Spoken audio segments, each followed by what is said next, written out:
You are now listening to Comp Corner, brought to you by the law offices of Bradford and Barthel.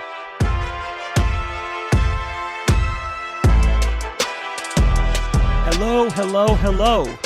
Welcome back to Comp Corner. We are now on, believe it or not, episode number 7. It's your favorite defense attorney, Nasser F. Adil.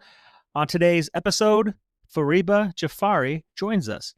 Fariba just celebrated her 25th year here at Bradford and Barthel. Fariba is the managing partner of recruitment, hiring, and development.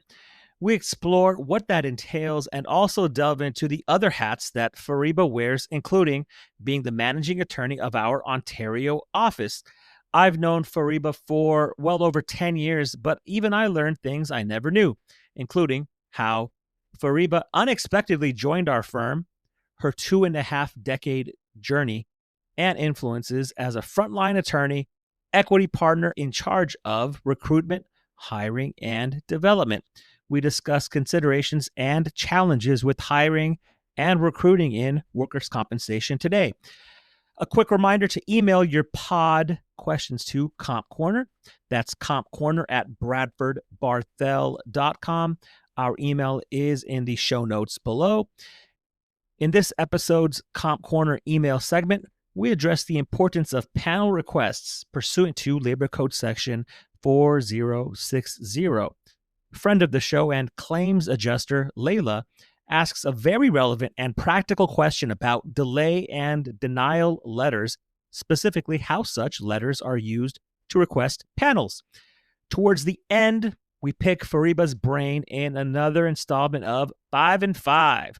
We learn about Fariba's favorite concerts, surprising things on her bucket list, what carb, yes, that's carbohydrate, Fariba simply cannot live without, her favorite book, and of course, her favorite superpower. Without further ado, on to our guest. A big Comp Corner welcome to our guest, Ms. Fariba Jafary. Fariba is an equity partner, chief diversity officer, managing attorney of our Ontario office, and of course, managing partner of recruitment, hiring, and development here at Bradford and Barthel. How are you, Fariba? I am wonderful, Nasser. How are you doing?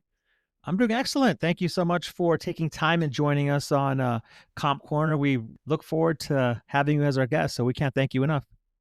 Thank you so much for having me. Before we get too much further, I wanted to, congratulate you on your recent work anniversary. How many years was it recently? It was 25 years. Wow. So that's one thing I was excited to have you as a guest on Comp Corner because, we wanted to talk about, your journey in workers' comp the last, 2.5 decades, but also kind of what you've seen change the industry as well as your position that is so heavily based in recruitment and hiring. So before we get to that, can you tell our listeners and what exactly led you to Bradford and Barthel? How did you end up here at this firm for the last 2.5 decades?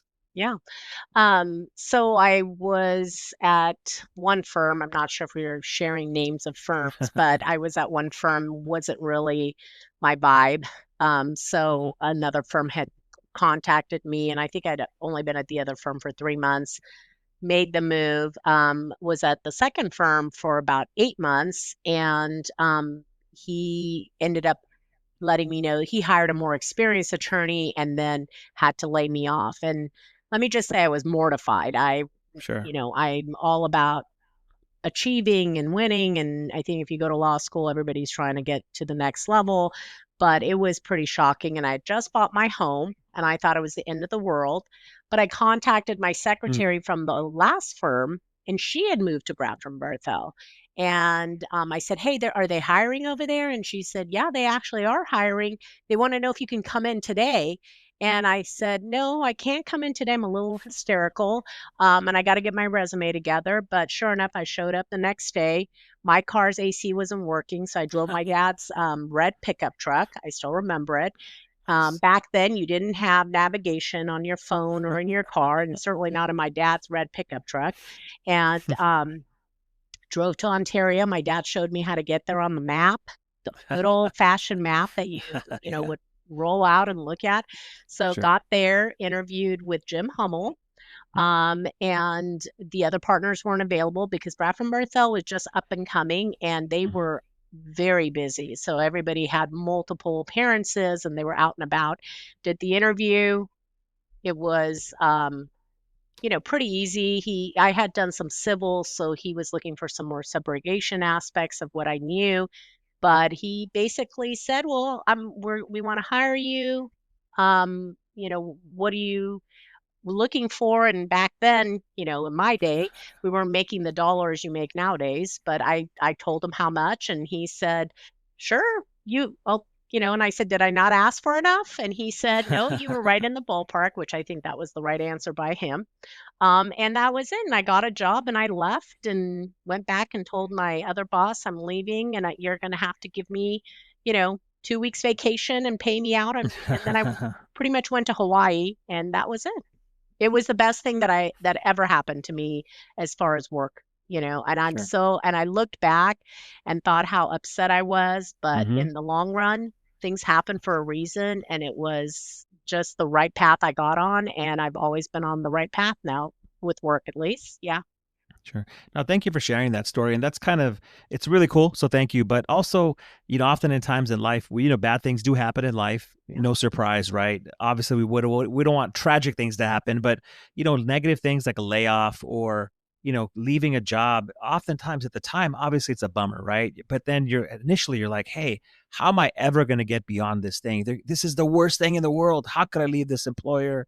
What's going to happen next? And then you realize, hey, that was just a reason for the next window to open to a happier slash more lucrative slash, you know, bigger, better things. So yeah, that's a great story that you shared. Thank you for that. As far as the firm, I know we had Tom and Don. We're on our episode number 2 of Comp Corner, and they started the firm in '97. So when you started in 2000, how many attorneys approximately did Bradford and Barthel have back 25 years ago? I don't even really know, maybe 50, maybe. That's true. I don't really know. I know that Ontario was one of the bigger offices compared to uh, 2020 when I kind of took over and we were at like 92, I would say about 92 Mm-hmm. people at that time. And then now today we're at about 135 people. Wow. So we have definitely grown. And I think, you know, Yeah.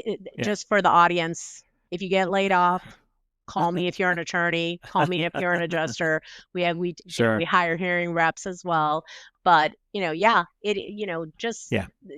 paths will open up and you will always Yeah. find the best path for yourself as long as you're, hard worker and an honest worker. So, and we're hiring. So, No, that's a plug that we always want to make sure that we spread is that we are hiring, of course, and as evidenced by the fact that we've gone from around 50 attorneys 25 years ago to now 135. So that's sheesh, almost a 200% uptick in attorneys, and you always want to have quality, right? You can absolutely. always get quantity, but quantity isn't necessarily what you want. You want quality. So that's always what we're looking for as far as that goes. So you obviously wear many different hats here at Bradford and Barthel.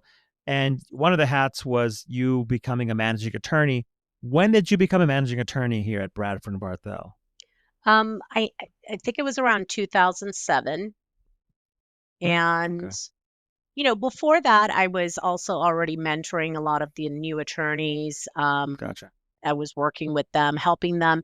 And honestly, it was just having an open door policy so people can come and ask you questions. If they need help with something, they knew they could always come to Yeah. me. I mean, if my door was closed, people would know there's something wrong or I'm actually doing something very Yeah.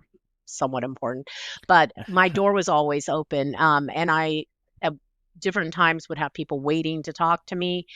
But it's just, helping people, right? And it doesn't matter that I didn't know that much more than they did, but just to give them a helping hand, to give them the confidence they needed to get through the day, whatever it was, or through an issue. And then there was a switch and I became managing attorney Hmm. and, we grew from there. And I have to say, even our office, the Ontario office, just kind of, you know, we doubled in size, and I Yeah. think we've tripled in size now from when I started. Fingers crossed, knock on wood, what all the above, right? And that's funny that you say the open door policy and just kind of having that approach to learning. So much of it is, hey, let me knock on the door next door. And I don't know the answer, which oftentimes none of us do, right? If anyone ever says to you, hey, I know everything in comp or in law, then that's the biggest, clearly the biggest Not lie true. there is. None Right. of none of us know it all, believe it or not, right? So I have friends who are claims examiners who like being able to talk to their claims examiner coworker and say, "Hey, claims. Hey, friend. Hey, coworker. What do you do in this TD situation? How do you calculate this average weekly wage?" Same thing for attorneys, right? We learn so much by just, hey, sending a chat, or hey, let me go meet this person. Let me go knock on the more experienced or even less experienced attorney down the hall. But once you do that, it's just really to kind of resonates the learning process. So I appreciate what you shared with us. Thank you. I know what a managing attorney does, but I'm guessing a lot of our listeners don't. But just as a managing attorney, can you just kind of explain what that entails on a day-to-day basis? Well, I think it's definitely expanded from when I Mm, started, just because now a lot of us are remote and not at the sure. office. And I think it's become a little bit more complicated in the sense that you're not seeing people and you're not able Yeah. to interact with them and get to know what's going on with them and just being there to support them. And back to that original question of, having the open door policy and talking about that, it's about support, right? That's the number one thing as a managing attorney that you are doing. You are giving support to people. And obviously, as our office has gotten bigger, I have a co-manager with me out of that office, Gemma Uriberry, and we try to do it as a team, work with people. But I mean, it requires you to be there for people. It Yeah. requires That's the first and foremost thing that you have to do. You have to be there for people, and it may not be a perfect time for you as a manager. Yeah. It's not about you. It's about Hmm. them and trying to make them feel like you're there, you're going to help them, and it's not the end of the world, whatever it is. But there's a lot of that sometimes people just need to talk. Yeah. And so as a manager, a lot of your time is sometimes just taken up by talking, which is totally fine. I think you become friends with people. And so you definitely want to give that, support to them. Hmm. Obviously we're working with them to teach. There's teaching portions to it. Sometimes it's might be a personal issue. They just want to talk it out, and if they feel comfortable enough, we're there for them. But the day-to-day management's that's part of it. You're looking at a budget you're working with. You're Yeah. working, hiring more people, clients, and making sure the clients are getting the attention they need and the support they need. um, it's a lot. So, as you know, Nasser, it's a lot, but you either thrive in it or you don't. Yeah. And so I think our managing attorneys are all amazing, and they know the amount of time and effort they have to put into it, and they really connect with their coworkers. But there is the emails and the this and the that, but Yeah. my priority is making sure my attorneys are supported and are happy and are getting the attention they need. And so I feel like that's the main part of management, honestly. Everything else just kind of you can figure out. Yeah. A fantastic answer. I think it in any relationship, whether it's romantic with the husband, wife, or partner, or child parent, or whatever, even friendly or relationships, communication is king, right? Communication is king, queen, all of the above. So I tell my office, my coworkers, those who I manage, is like, look, let's try and solve a problem when it's still small. Why? Because if we don't communicate it when it's small, then believe me, by the time it's too big, then it's probably going to be almost difficult or slash impossible to resolve. So I really like what you said as far as the communication part of it. None of us are licensed therapists, but of course, sometimes it just involves, hey, let me just close this door and just listen to the person. Don't talk, just listen. And once they other person feels heard, including myself, believe me, I'm not uh, immune to needing to vent either. But once you do get it out, then that's just like a way of just being a good manager, is just shushing and listening.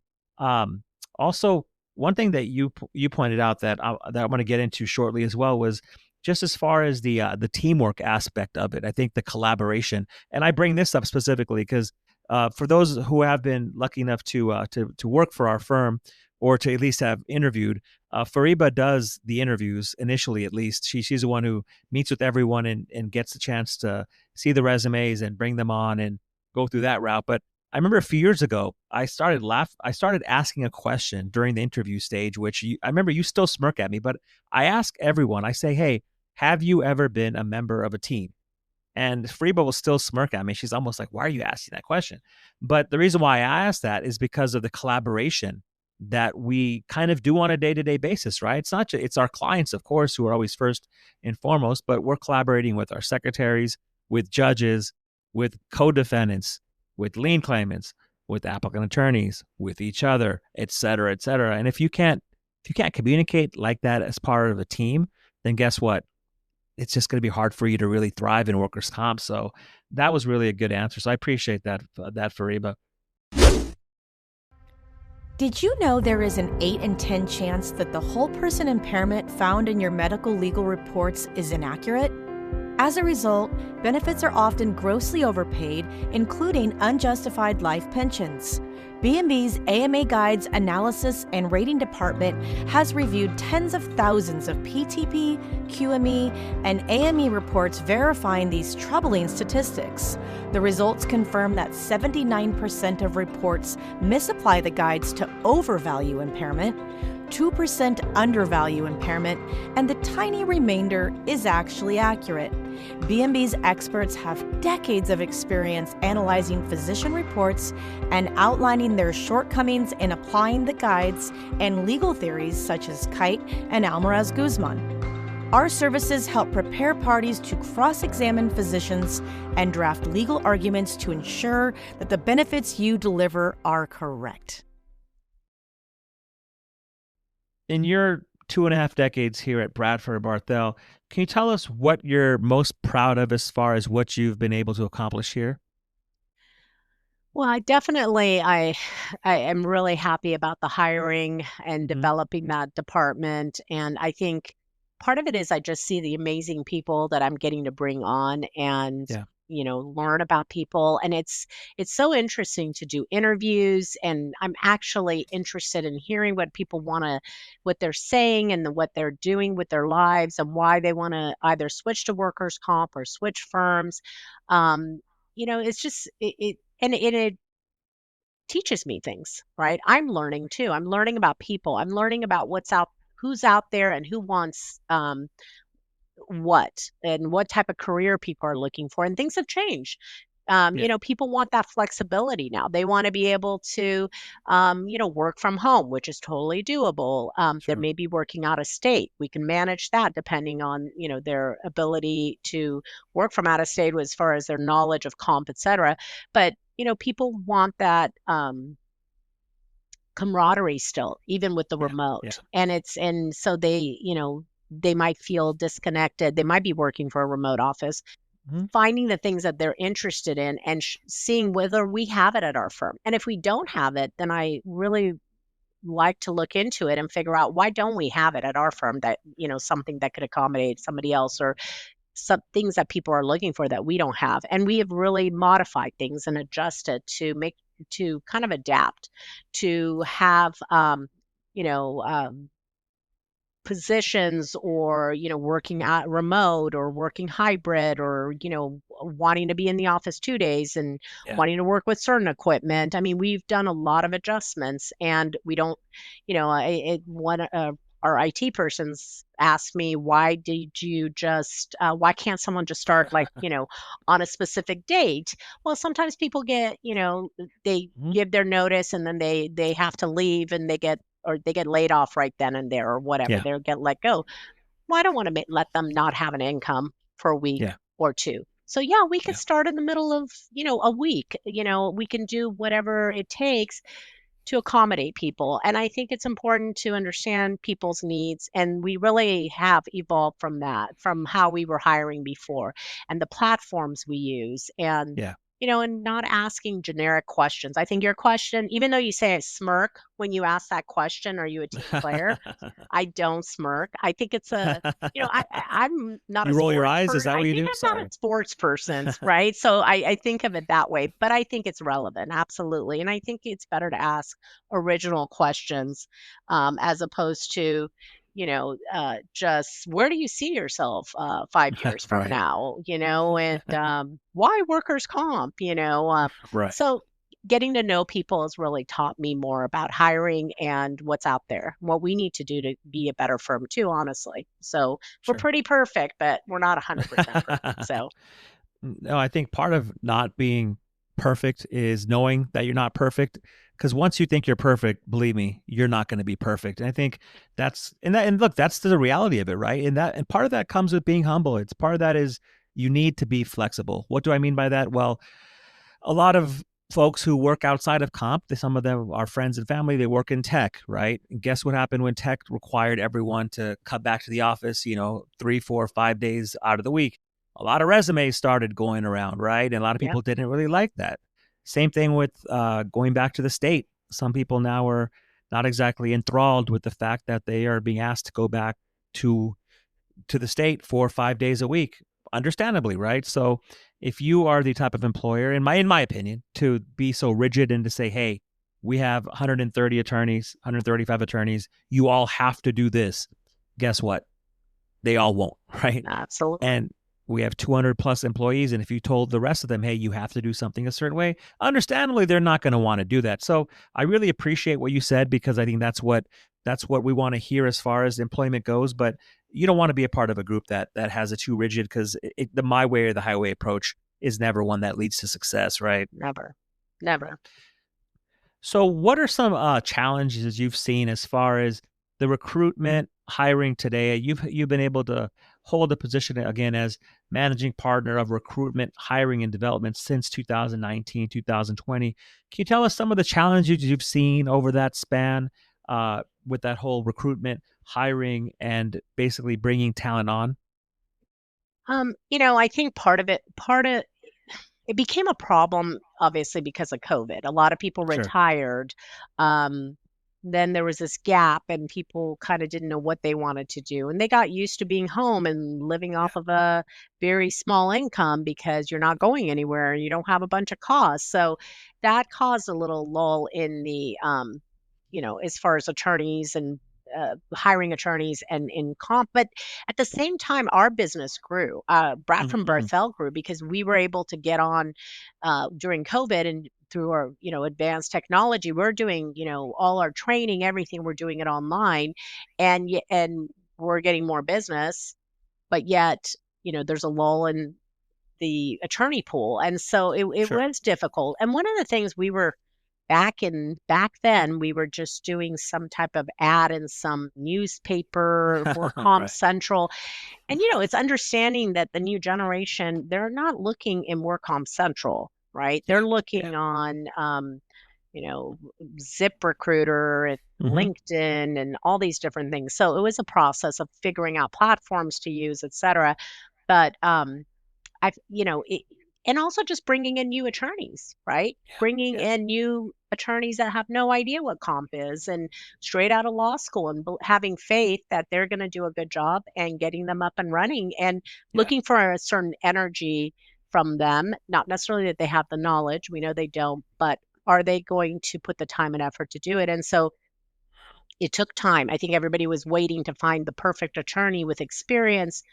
You know, that's not common. And, Mm. it became more and more of, everyone's looking for the higher dollar, not the best place to work at. And so it was a little strange period of time, but I think things have settled down and I think we have figured how to work with the attorneys that are out there that are looking to learn workers comp. We have a great training program. We have an equity partner who does training on the law and goes in and meets them in person. And then our every managing attorney and mentors we provide. So Yeah. we've come out of that funk, but and I think it was hard for insurance companies. They weren't able to Mhm. find adjusters. They were having the same issue, and they were, telling us the same thing, and people were quitting and leaving, and so it took a minute, but I think it's kind of the dust is settling. Yeah. No. You've said so many great things within that, so I'm just going to try and take a few of the main points, the main nuggets. But one thing that I noticed was going to court. I think a lot of us now we don't go to court as often, right? But now that we don't go as often as we did pre 2020, a lot of us do go to court to court. What does that mean? We go to court talent because we don't see the same, 50, 60, 80 attorneys in one morning hearing session like we used to, right? Now you see people once every 3, 6 months. So now it's funny because there's a lot of courting that goes on at court, which people want to try and recruit talent when they can because it's not like it used to be. Also, one thing that I've actually would love to hear your perspective on it is it seems like in workers' comp we've been able to take on less experienced attorneys into comp post COVID that we would have probably not have given a shot to pre-COVID. I think that's been a pleasant surprise. Why, in my opinion, it's been nice because we've trained up very young attorneys, not young necessarily by age, but young as far as experience. But the benefit, the beauty of that has been is that they develop good habits. They learn comp with a really fresh slate, right? They're learning comp, they're learning things. They don't have bad habits. They're really excited too as far as learning comp. And it's been a pleasant surprise. But I wanted to kind of pick your brain about what you mentioned earlier as far as some of the training and the less experience, but that's been kind of a positive. Would you agree? Yeah, I mean, I think that personally, I think our new attorneys have done a fantastic job. They really, in order to switch from whatever you're doing, or if you know no comp at all, and you're willing to learn something, these people have really put wholeheartedly, this effort into it, and want to make a success out of it, and they really have, and we definitely provide them the support. And I think, when we talk about seasoned attorneys, some seasoned attorneys, they're wonderful. Everybody's wonderful, but Yeah. they have their way of that they want to work files. And I think that's changed, right? Working files has even changed from, when I started to, pre-COVID to COVID, and, now I'm coming out of it. So being able to train new attorneys and giving them, um, you know, new insight into how things should be handled, or showing them how things should be handled, it's actually in the long run that it's easier. Yeah. For us, because you can't, you know, I don't want to say that saying. I don't think it's appropriate, but you can't change people that have their set habits, and Sure. but we have to be able to. Why are you staring at me when you say that, Fariba? Well, I'm Like just this saying. insinuation that you have. But you do. We've gotta change with the times, right? And we just have not, some people can't. Some people aren't willing to, or don't want to, and they don't have to. But with new attorneys that come to comp, they really are interested in learning something new, and they're Yeah. willing to, just jump in there and do their best, and they really have been successful, and it's been great for our firm. I would say I wish, some of our clients would have a little more faith in them and give them opportunities, because these are the go-getters. I Yeah. think, they really want to Yeah. succeed. They're going to give that extra effort, attention, responsiveness. But I understand that, you Sure. wanna see some experience. That being said, I mean, we don't let anybody go out there and do whatever without, supervision, review of Yeah. work, and all that. So But hunger is definitely a good thing when it in is. comp and anything else for sure. So, how many interviews are you doing on average every month, Fariba? Can you tell us that? Oof. Yeah, I think, August was a busy month, and you see little waves of it, right? I would say, gosh, 20 Okay. interviews, maybe sometimes less, maybe sometimes more. It just depends on, again, what we're doing and refreshing ads, and that's always getting redone too. What we're putting out there, what are people looking for, Hmm. compensation packages, et cetera. But what I would say is I do these initial interviews with people who have no comp experience, and I just Hmm. do it myself, and I call it like the dating game where you have Right. 5 minutes, 5 to 10 Speed minutes. date, Yeah, speed there you go. comp, That's speed what it's called. interviews. Right. So it's like, am I gonna like you or am I not gonna like you? Because if you can't wow me in the first 5 to 10 minutes, it's probably Yeah. not gonna match up with what we're You're looking gonna for. swipe right. You're gonna swipe Yeah, right, swipe yeah, there left, you whatever. go. So, there's that usually people I look to see if we make our 15-minute marker, and usually people do, but there's been moments where they're silent on the other Sure. side, and I'm carrying the conversation, and I'm thinking, probably not you're not interested if you can't, Sure. muster the energy, but anyway. Sure. And that's fine. Hey, it's not always a good fit, right? One thing I've noticed is how well the more recent, like law school grads are as far as interviewing. And that may have been more of a reflection on how bad I was when I interviewed kind of out of law school when I was a younger attorney. But man, I don't know what these law schools are doing as far as polishing a lot of candidates because they do come across very well as far as the interview process goes. Has that been your kind of experience as well? Absolutely. And I will tell you that they invited myself and one of the other equity partners for one of the law firms, and we actually did practice interviews with them. And they Mm. asked if we could. So I think they're doing that at law schools. They're doing practice interviews, they're teaching them how to work their resumes. I mean, you got AI now, so that definitely does a lot of polishing on cover letters and resumes. But I think they really practice those interviews with them as well. And yeah, I agree with you. I think they're also very polished. I mean, it's hard to think that they're just straight out of law school and just passed the bar. They're pretty amazing. So, Fariba, I think you mentioned it before, but let me ask it again. Are we hiring? We are hiring. We are hiring attorneys. We are also hiring hearing representatives. We are growing still, thankfully. And I think that's part of, hard work all the attorneys put Yeah. into handling their files, including our hearing reps. They're all amazing, but we are definitely still hiring. And this is not to replace people; it's because we Right. are expanding. So, yeah, if you're interested, I am. I'm interested. And what's the best way for interested candidates to find out and learn more, including submit applications or resumes? Can you please tell us? So you want to go to our Bradford Berthel website, and in the right corner there should be it's about us, and in below that there's a career tab. So that's where you would be able to submit your application. If you have any inquiries, go through there. That all kind of comes back to me. It goes into our join our team. Uh, System, and all of the applications and all that goes through a program we have. And then usually my assistant will reach out, schedule an interview, and then we go from there.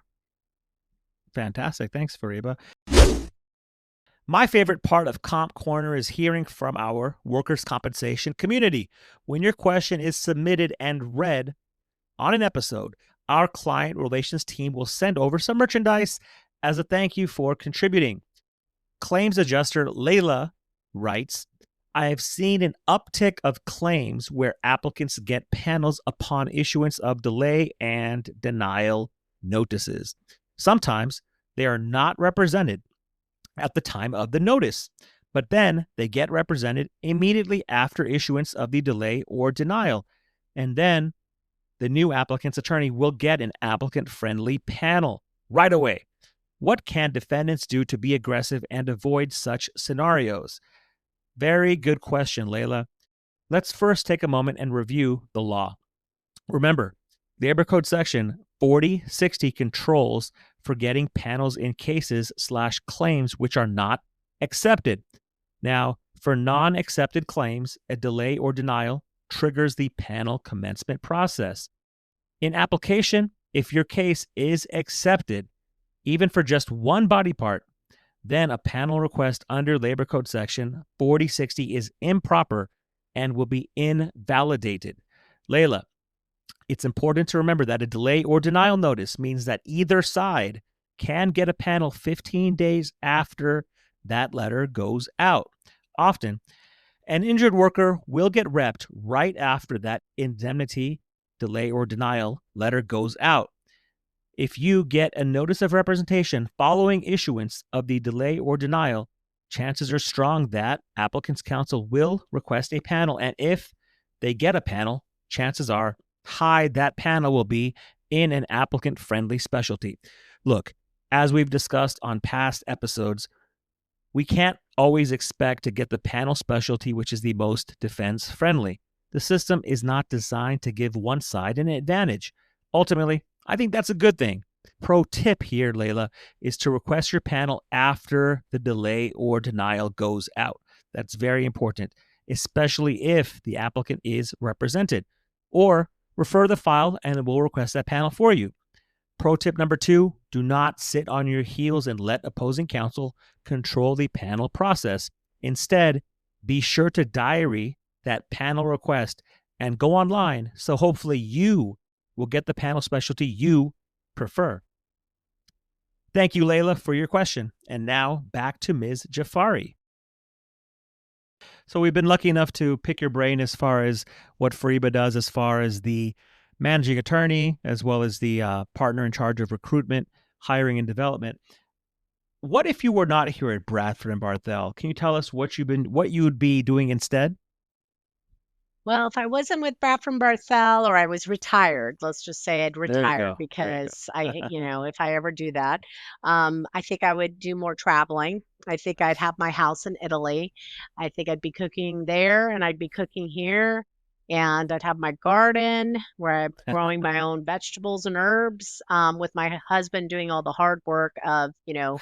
weeding and watering. I do the harvesting. That's all I want to do, and then do the cooking. And I love taking pictures and, just I love photography too. So that's what I would be doing, I think. And, right now, my niece also works for the firm, Mm, Mina Jafari, and she works with mock trial team, a school, uh, high school. And so she oh, asked cool. if I could help one night a week with that. So I will be doing that while I'm still working, but just doing that on the side now too.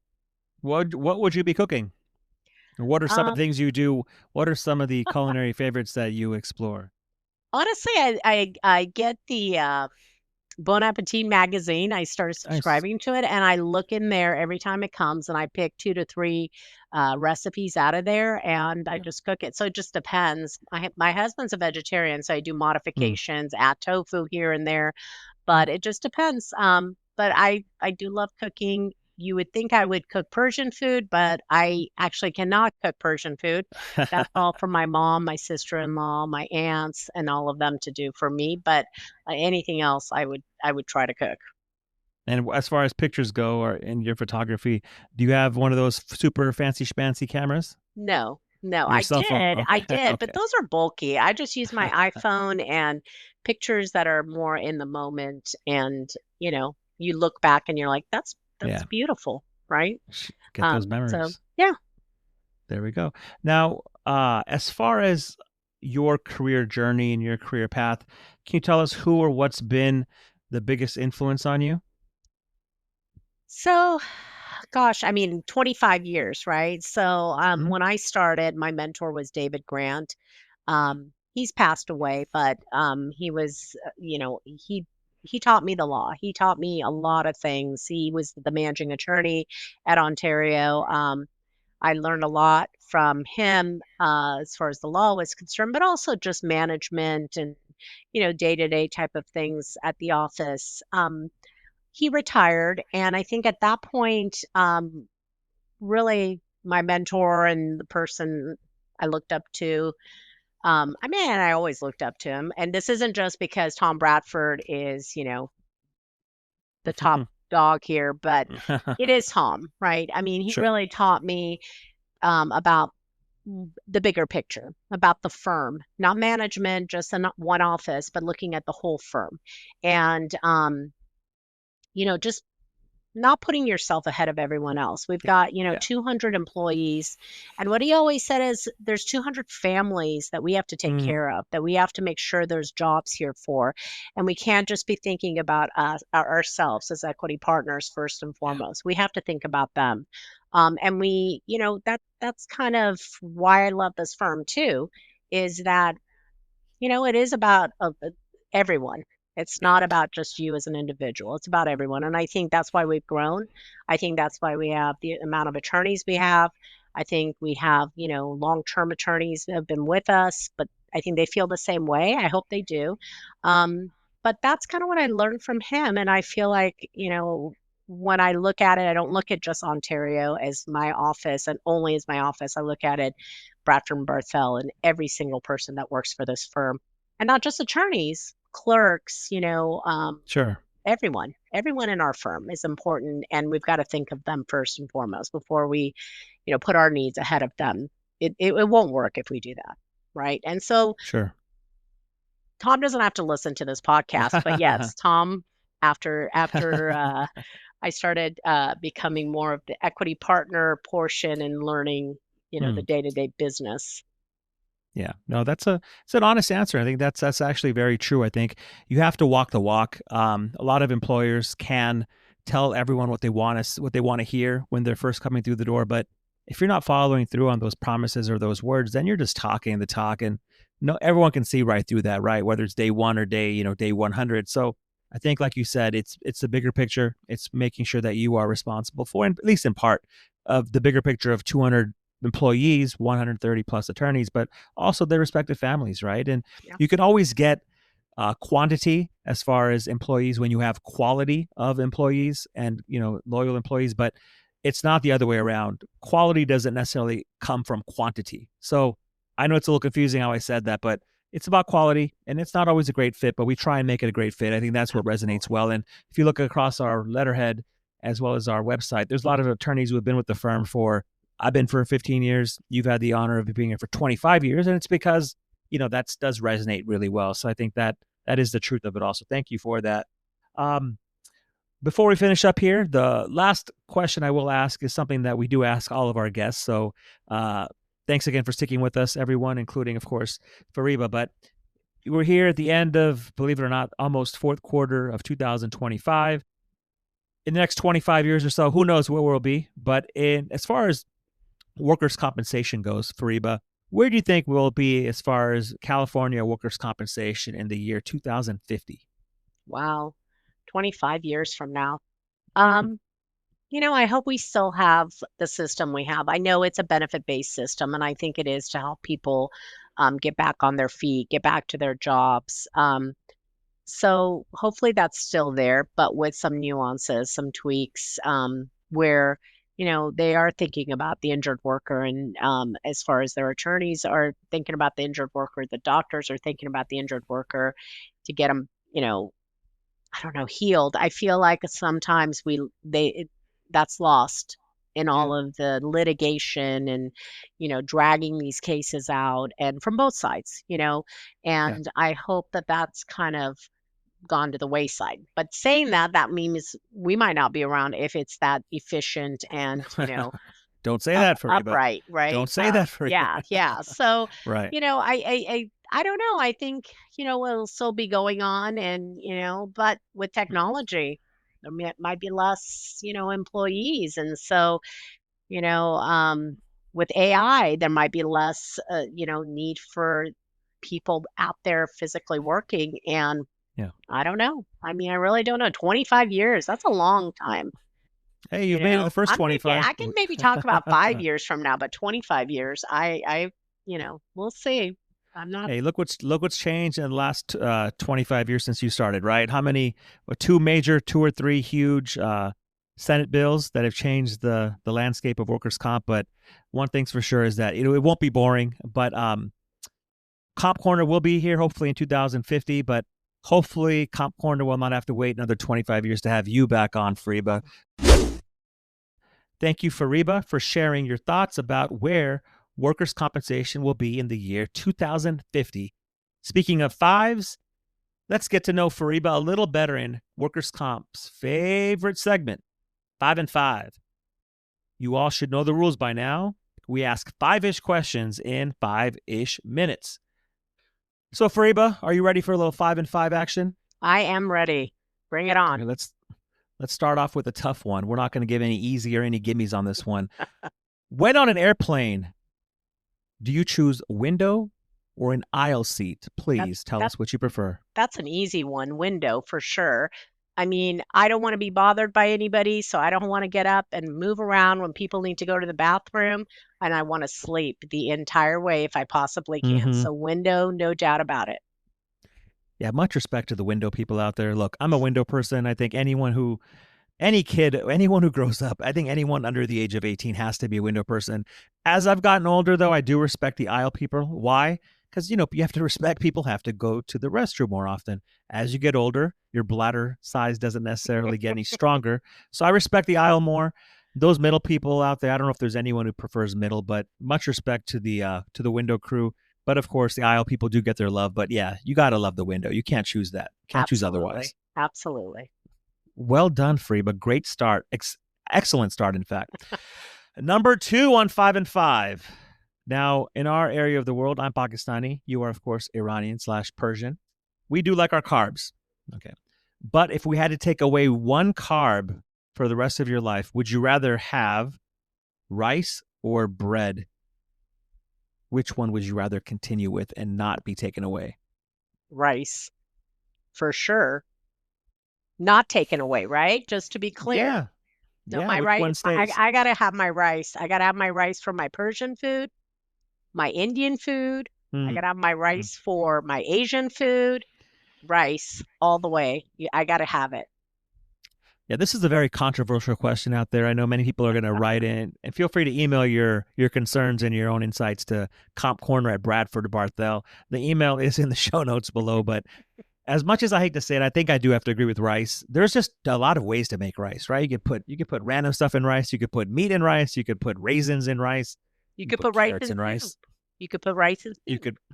could put rice in a roni too. There's rice Okay. aroni. There's There plenty you of ways. go. Look, and I can see people already rolling their eyes and mumbling under their breath, as I slip right there, underneath their breath as far as different ways to make bread. Look, obviously bread is not, we're not hating on bread, people. We love bread.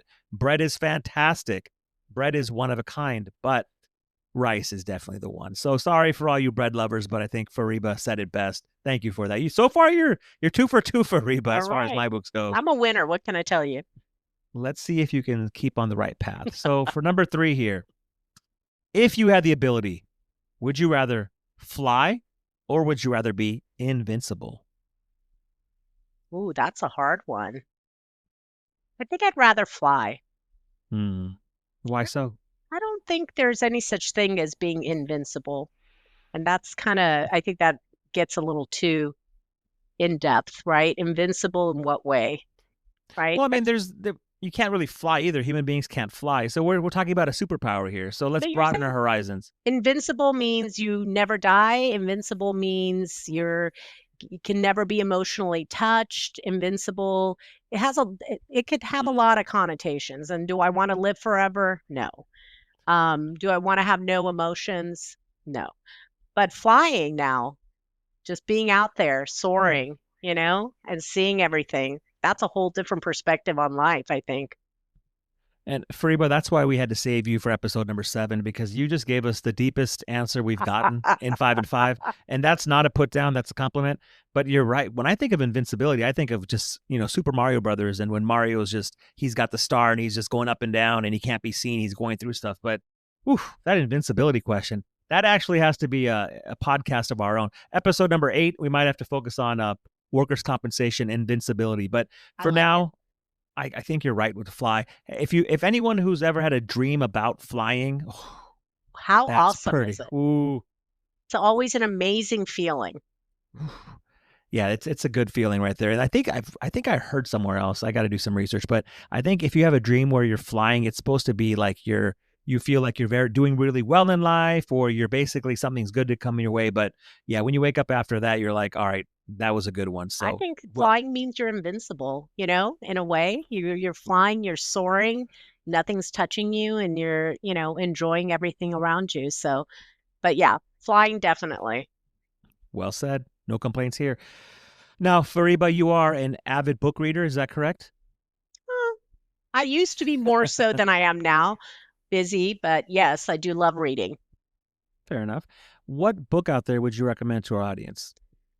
My My personal favorite book, and it's from a long time ago I read it, and there's been a movie made out of it. It's Under the Tuscan Sun, and it's uh it's about a Mm. English professor who goes, and she was a professor at San Francisco State, and she gets divorced, moves to Italy to find her way, buys a house in Tuscany, and redoes the whole home. And it is just a beautiful book. The movie obviously is Hollywood, so it's nothing quite the same as the book by any means. But the book talks about recipes, talks about the things she goes through to redo the home.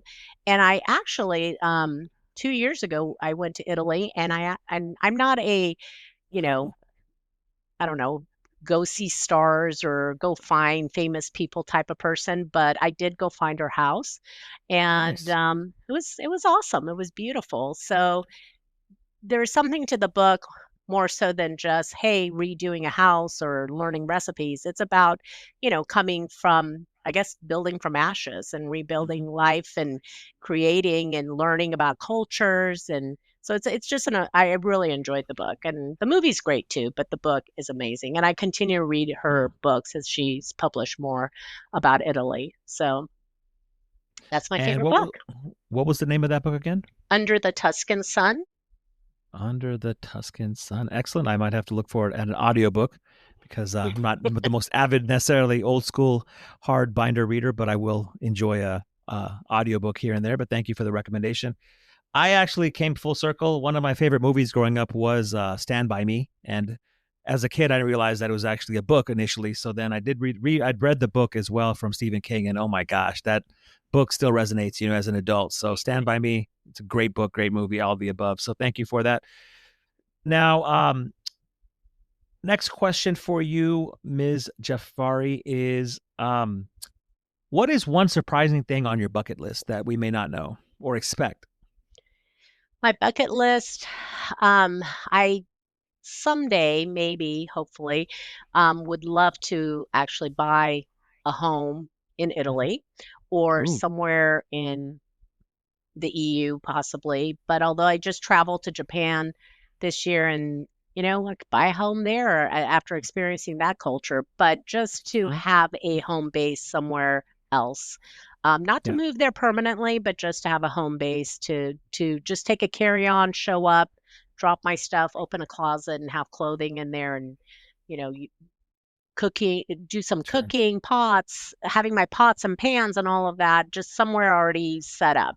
So that's on my bucket list. We'll see if it happens, but you know, dreams. Beauty, why not? Gotta speak about it before it comes about in fruition. So no, Absolutely. thank you for sharing. I am a recently discovered uh, space nerd where I'm all about galaxies and universes and finding out all these different exploring things. So I'd have to go to the moon, I know, or go to outer space. I don't know if I can afford Mr. Bezos's price on some of his or Mr. the Virgin Atlantic guy, but yeah, if I could somehow just set foot in space or just somehow go high enough, I think that would be a definite bucket list. Hey, you got to set your goals high, right? And that's really high, but you definitely do have to set some goals. Now, Fariba, you've done exceptionally well on the 5 and 5 segment. I think you've definitely earned the right for a bonus question. Do you accept the bonus question?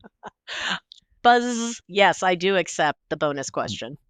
Well said. So, the bonus question derives around please tell the audience, including myself, your first concert, the last concert, and the best concert you've attended. And if you want, I'll start off. That way, I'll give you a little bit of a time to think about your first, last, and best concert you've attended. Hmm. Um, I honestly cannot remember my first concert. I think I will tell you that I got to go to Lollapalooza when it was in Orange County, and it was Hmm. its first time there. Was it the best? No. And that may have been my first concert, but I went to a Sting concert, Oh, wow. and it was much more my vibe. There were cocktails involved, there were actual chairs to sit in, and it was much more civilized than, a mosh no, pot or whatever they call no it. mosh, no mosh pits at a state Pit, concert, right? So or mosh that pot. Hey, whatever it a takes. pot. Right. So that tells you how long ago I went to a concert. Oh, but you know what? I went to a concert in Santa Barbara, and gosh, I'm forgetting the name, and that was the last one, and it was a beautiful venue. I actually remembered the name of the band. It's Alt J. Very cool. My first concert was Boys to Men, not quite in the early 90s, more like in the late 90s, but hey, that was still my first concert. The last concert I attended was last month. I saw AJR. Different music than I'd usually listen to, but still a really fun concert. It was good show. But the best concert that I've seen, or the best performer I've seen, was Busta Rhymes. He was on stage with, Wu-Tang and all these other hip-hop legends from the 90s, but who thought Busta Rhymes, of all people, would just be the most amazing performer? But that's the fun part of concerts. It's not necessarily the most recognized name that's the best performer, or the guy or the gal who's sold the most records. Sometimes it's just that random, hey, this person just knows how to put on a show, right? Yeah. Hey, Nasser, do you remember any of the lines from his songs that you could maybe, bust out with right now for us? We just lost reception. I think we'll have to come back to that after. Yeah. Okay. Stay tuned for the end, everyone. But Fariba, excellent job as expected on 5 and 5. Thank you so much for your answers, and we appreciate that. Thank you, as always, to Mr. Riabi and Ms. Welty for the fine production. Continue to send your Comp Corner questions. Our email is in the show notes below. We appreciate Fariba Jafary for taking the time, and I look forward to having you all join us next time on Comp Corner.